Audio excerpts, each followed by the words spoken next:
When we form these links, if we are going to form formal links with some of these community organisations, that we go into it with the view that no need to worry now, folks, the trade union movement's arrived, step behind us, we're here now, folks, because that sort of attitude, frankly, really pisses people off, and it should piss people off. But also, it's just the wrong attitude. These are people who are organising within their communities for whatever it is, even if it's for, we're trying to get a crossing outside of our school so that our kids can cross safely into their schools. The trade union movement should be an absolute natural ally for that sort of discussion, for that sort of campaign. But it's not something that we should come to by saying that we've got all the answers and therefore you're just falling behind us now. It should be something that we come to by saying, what is it that we can do to help in this particular campaign? And if we start supporting those campaigns, guarantee it, because I've seen it across not only the UK, but I've seen it in other parts of the world as well. When we start doing that and establishing links and supporting other people's campaigns, believe it or not, they start supporting our campaigns as well. And we've got some big campaigns coming up, we've got our march in London on the 20th of October. I don't know if you're doing something in Scotland yourselves, are you coming down? There's something in Glasgow. But it's a big day. It's a big message for us to put out about what we're for and about what we're about, a future that counts. And it's essentially what I've been talking about. We need a future that makes a difference to working people, that makes a difference to the young people growing up who, frankly, are getting slaughtered by these ridiculous exam results that we've seen recently as well, but who are just getting denigrated all over the place. That we see a chance, that we create a chance for people to be able to live with a bit of dignity and respect after their retirement. That we create a society that people don't have to save up all of this money just to be able to get a little bit of health care once you've retired, because it should be something that should be provided by this society. Still one of the richest countries on this planet, and people are still having to dish out their hard-earned cash, having paid in all of this money all of these years through their national insurance, and people are still not being treated with the proper dignity and respect in the workplace. That's what part of what the 20th of October is about. But it goes beyond that as well, because it's about what we do post 20th of October and the work that we need to do to build those alliances, to build those links with the communities, and to work hard within our branches to develop more activists so that we can have and exercise that power in the workplace. Because when all said and done, it's about power and who's got it and who hasn't got it, and who's prepared to exercise power and who's prepared not to. And I think we've taken enough blows as working people. I think we've taken far too many as it is, but I think enough is enough. And I think it's time we exercise our power as working people and remember the old adage, the only thing that we have, the only weapon that we have as working people is our ability to organise. It's all we've ever had. And when we've exercised it, we've made gains. When we've not exercised it, we've been rolled back. And that's the challenge that we're in now. So I hope that we'll all be standing shoulder to shoulder in this fight, not just through to the 20th of October, but way beyond that, because this is not about who gets elected as a government in 2015, UK-wide. It's much, much more than that. This is about working people, that 99% being prepared to exercise our organisation and exercise our power so that these politicians, whoever they are, from whatever party they're in, understand if you get elected, you're going to be accountable to us, and there's going to be a body organised enough to make sure that you will be accountable to all of us. Thank you very much for listening, and good luck in what you do.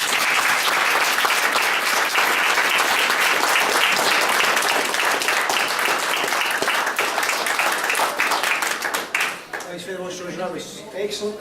We have time for a few short questions. There are some important business to still deal with, i.e. the raffle, and there is a bus at past for some people going away, so we don't have a lot of time. But I think so. Well, you can stay, but we'll get more time for questions then, don't worry about it. Anyway, so we'll be time for some questions to Roger, or some points if people maybe want to just contribute to the discussion. So, then you want to ask a question? Ed?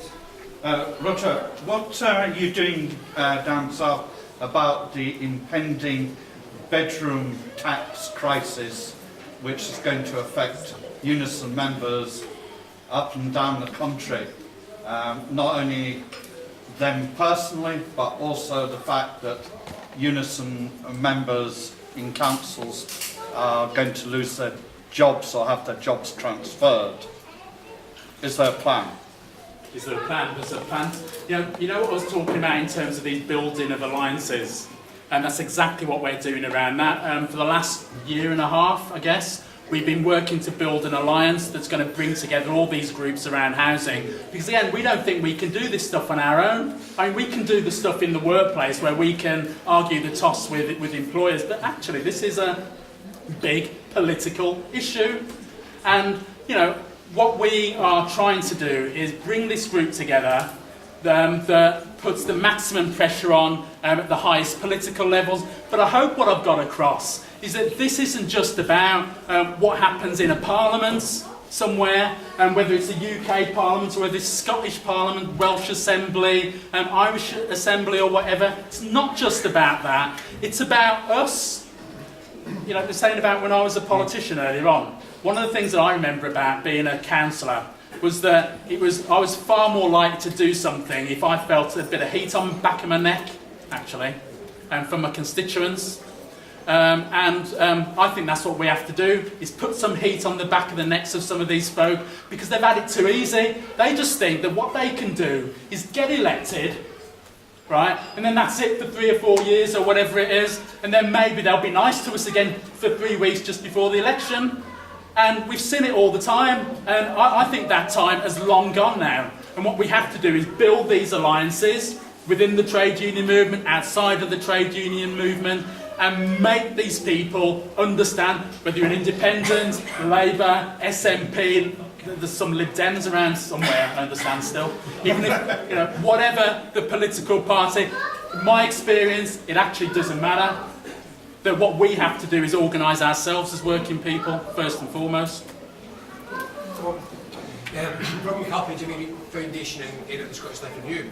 It's in a perspective of being interesting. It's not been a great year politically. There's been so many low points: Spain, Greece, Israel, the US, everything.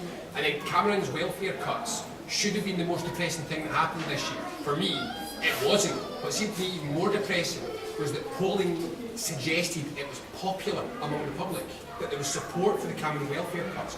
Now, I haven't seen any polling in Scotland, and my fingers are crossed. I think it wouldn't be as bad in Scotland. I would hope that there's not the support for the Cameron welfare cuts in Scotland.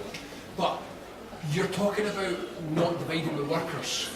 We're kind of starting in a position where there's already an awful lot of division in the workers. You know, the workers in secure jobs are critical of workers in unsecure jobs and low-paid jobs who need welfare support. How bad do you think it is, and how do we get back to a position where we remember, as you started out, we remember this was the bankers, this was financial, this was industry, it wasn't us, because that was the thing that got me down most, was us pointing up shelves. And to be honest, I think I'm more optimistic than you, because one of the things that I've seen over the last period of time is the Occupy movement, for one, which I think is a real lesson for all of us, because what this was essentially was a whole bunch of people getting together and deciding they were going to make a stand, and they were going to organise together. And I know a lot of people were saying this was some kind of anarchistic bloody thing, and far from that. This was a real organising effort that brought people together at real sharp points, at real sharp locations that were going to make a difference. And I think that's something to build on. One of the things, I guess, if I was being critical of the trade union movement, so I guess I am being critical of the trade union movement, about the Occupy movement, I thought that we could have done a lot more, actually, to support that.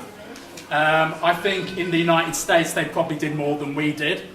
So I see the Occupy movement for one. I also see, when I look across parts of the world, not just the kind of Arab Spring stuff, where there was clearly, people point to that a lot as well. But you can look at other parts of the world. Just at the end of last week, massive demonstration in Canada of students. So young people again rising up and saying, we're not having this. And not just a kind of demonstration, but people organising and rallying and people wanting to come back together again. So what have we got? We've got Occupy, organising movements taking place across North America. We've got organising, occupying movements in this country as well. We've got the same taking place across Europe, so right the way across Europe. I'm actually quite hot. I'm disappointed and kind of concerned by a lot that's going on in Greece right now, like lots of attacks on immigrants out there right now. But also, I'm very heartened by the organising that's taking place out there and in France. We've seen some progress in France. The removal of Sarkozy and so on. But what you also see beneath that is a lot of organising taking place as well. So right the way across North Africa again, go down through Asia, down to Australia, again lots of organising take place. So I am much more optimistic, I think, because I think there's a groundswell of people, particularly from young people, who are wanting to see a different world. And I think one of the tests for us as a trade union movement is what can we do, not to run in and take it over, which is actually one of their big concerns, but what is it that we can do to come in and support that movement for change that's taking place, a genuine movement for change that's taking place. So I think there's lots of difficulties right now. We've obviously still got the British National Party around the place doing their thing. I read over someone's shoulder on the plane coming up that they want to run a candidate for police commissioner in some places as well, which would be bizarre. But it's a battle we have to fight. So there's those divisions that are still around. But I am optimistic that there's a groundswell of a desire for change.